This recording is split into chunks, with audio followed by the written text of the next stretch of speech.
Os lobos comem noite adentro, dragões voam ao relento.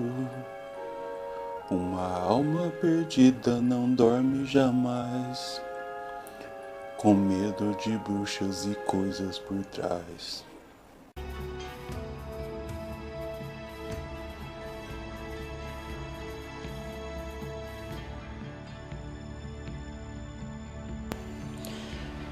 Forjamento da armadura pesada. A armadura pesada deve ser projetada para aguentar grandes quantidades de pancada. Ela receberá golpes diretos de todos os tipos de arma, enquanto protege o usuário. Tiras de couros são usadas para fazer as correias de ligação em todas as armaduras. O ferro e o aço são fáceis de trabalhar. Basta aquecê-los e colocá-los em forma. O calor da forja não é tão crítico. Evite guardar qualquer metal. Tente sempre conservar o metal e voltar a moldar. A armadura de ferro requer um número grande de lingotes de ferro. Um soldado pode precisar de algumas dúzias para completar um conjunto completo de armaduras de ferro. A armadura de aço usa principalmente lingotes de aço, mas também é usado algum ferro para fazer a liga. A armadura do Emmer, de metal do Emmer, o segredo desse material foi perdido quando os do Emmer desapareceram há um milênio. Agora só pode ser encontrado como sucata nas ruínas das cidades e fortalezas abandonadas.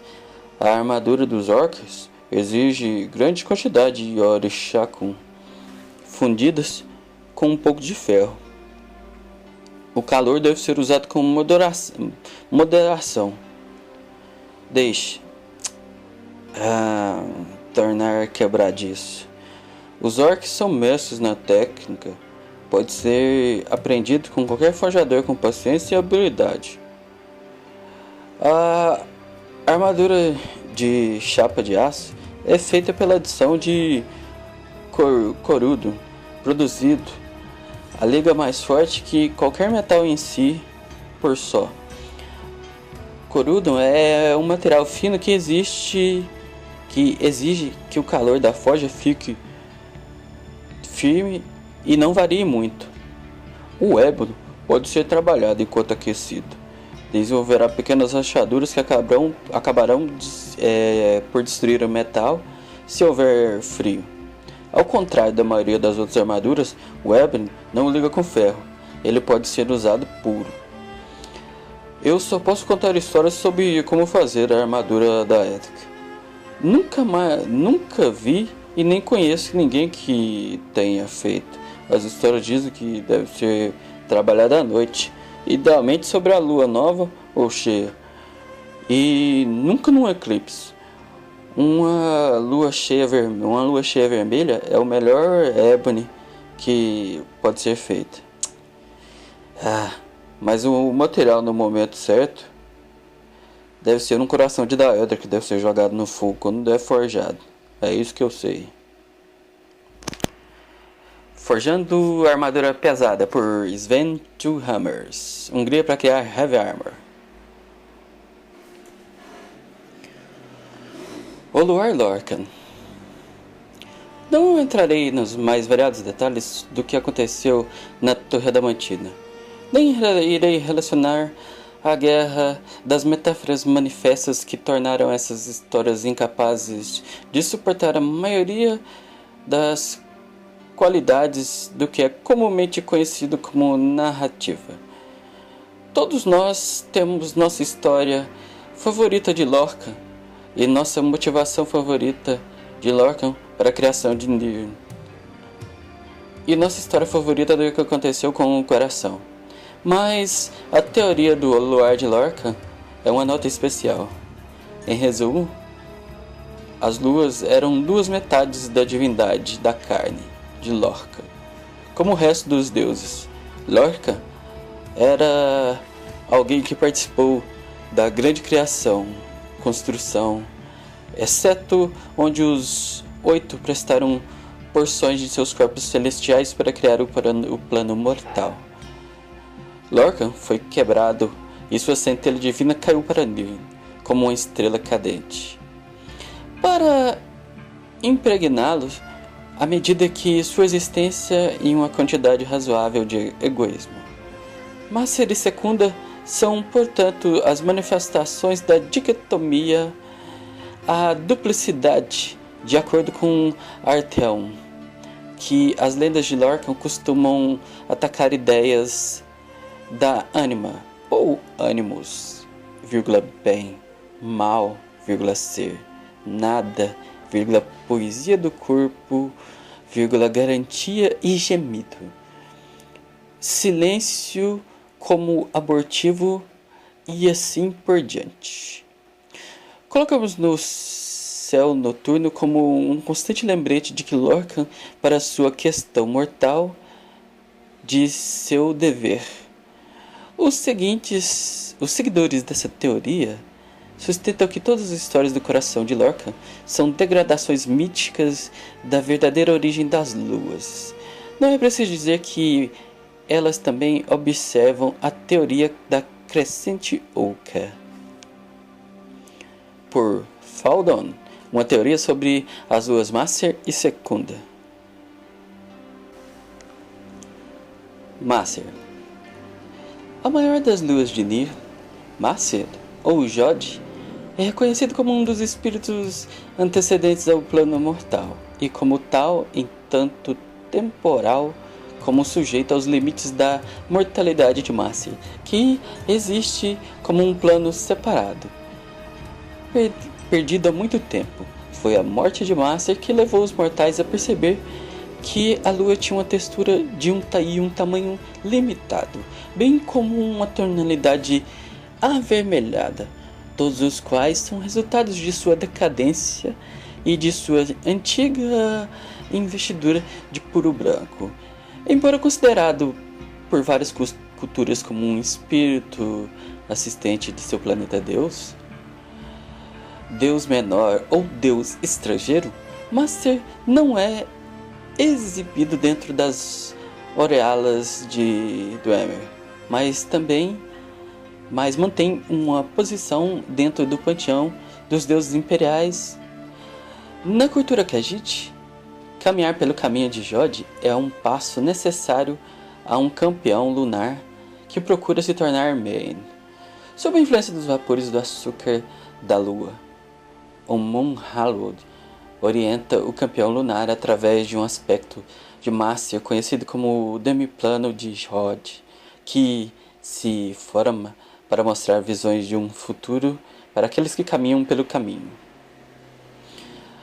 Macer recebeu o título do Aldmer, que conhecia como Jod ou Big Moon God, traduzido do Elnofex. Da mesma forma, Macer encontra-se investido em uma posição de autoridade e reverência entre o panteão Khajiit, pois sua fase no momento do nascimento, junto com a Secunda, a menor das luas de Nin, determina sua forma.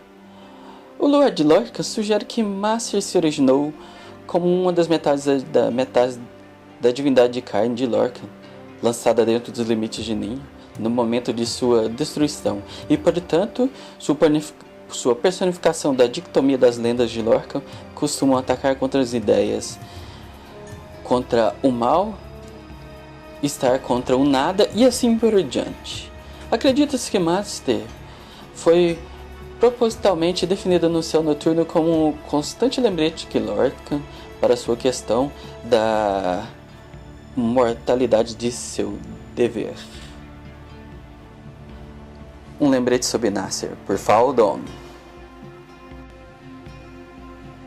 Secunda, a menor das luas de Nir. Secunda ou Jon, como é reconhecido como um dos espíritos atendentes do plano mortal, e como tal, e tanto temporal como sujeito aos limites da mortalidade. Segunda que existe como um plano separado, há muito pereceu. Foi a morte de Segunda que levou os mortais também a perceber que sua textura e tamanho era limitada, bem como as imperfeições de sua cor. todas as quais são os resultados de sua decadência e sua investidura anterior de branco puro, embora considerado por várias culturas como um espírito assistente, assim como sua irmã, de seu planeta Deus, um deus menor ou deus estrangeiro. Secunda não é exibida dentro das Horrárias de Dwemer, nem ocupa uma posição dentro do panteão dos imperiais, ao contrário de sua irmã. Na cultura Khajiit, caminhar pelo caminho de Jon é um passo necessário para um campeão lunar que procura se tornar Main, assim como o Massi. Segundo recebeu o título Aldmer, que conhecia como Jon, deus da lua pequena em Elnoflex. Da mesma forma, segundo encontra-se investido por uma posição de autoridade e reverência dentro do panteão Khajiit, assim como sua irmã, pois sua fase no momento de seu nascimento, juntamente com o Master, é a maior das duas de Nin e determina sua forma. O Luar de Lorkhan também determina e sugere que Secunda se originou como uma das metades da divindade de Lorkhan, divindade da carne, lançada dentro dos limites de Nin também, no momento de sua destruição e, portanto, é por personificação da dicotomia que as lendas de Lorkhan costumam contra-atacar ideias contra o bem e o mal também. Do contrário, nada, e assim por diante. Acredita-se que Segunda foi propositalmente estabelecida no céu noturno como um constante lembrete de Lorkhan para sua questão mortal de seu dever.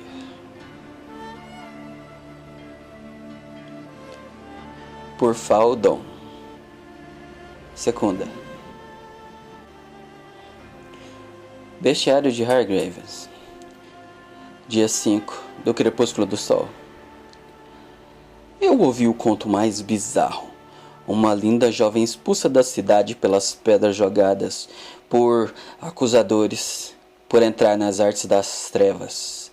Elas dizem que ela fugiu para o Reach e nunca mais reapareceu.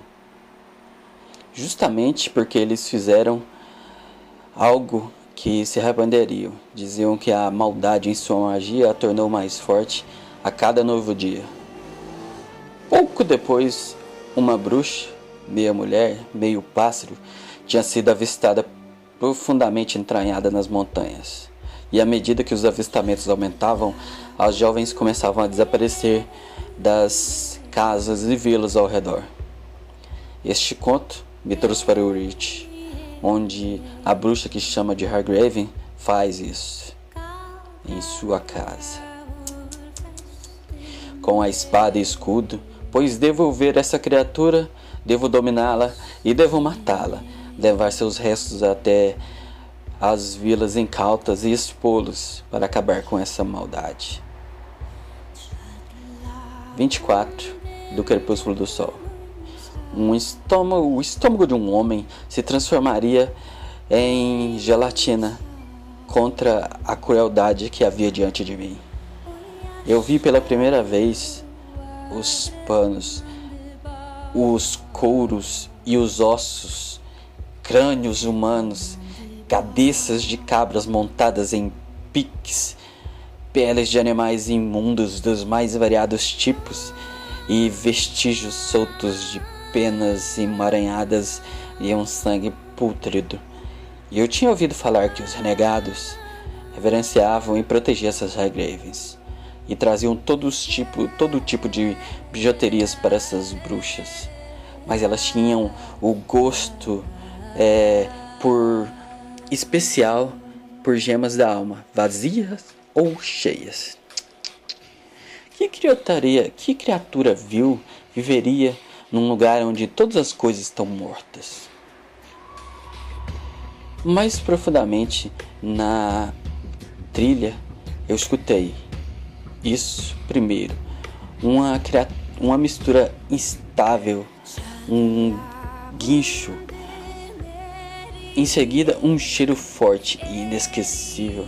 Empurrei a tocha à minha frente. Esperei que meus olhos se ajustassem à escuridão do túnel à minha frente e vi a silhueta do que pensei ser uma mulher frágil e bem humilde. A mancha de uma luz estranha da minha tocha revelou outra coisa. Essa Hargrave era horrível, quase humana. Mais uma abominação do que mulher, uma criatura fundida, mais do que casca, do que humanidade. Entre a toca com os poderes de magia, usando magia negra. Essa magia corrompeu gradativamente e seus olhos pareciam vítreos e aborrecidos, encarando com ódio no rosto como um velho decrépito.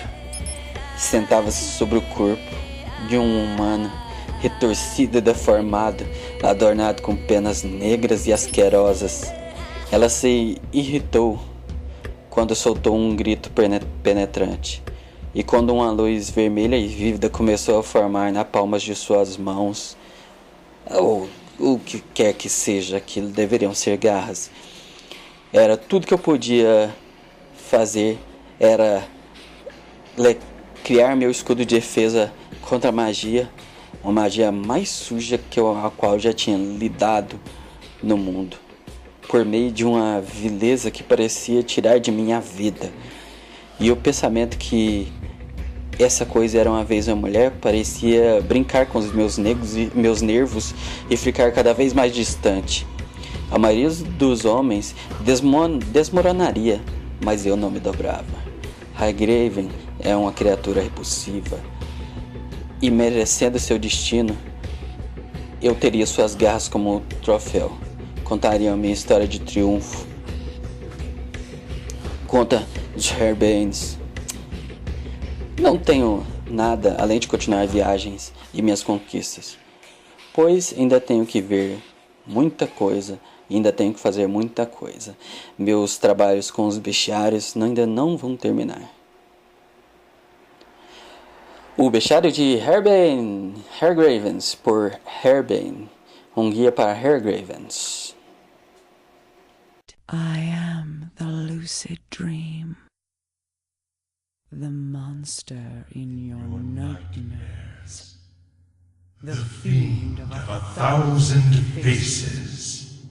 Cower before my true form! Bow down before the god of death!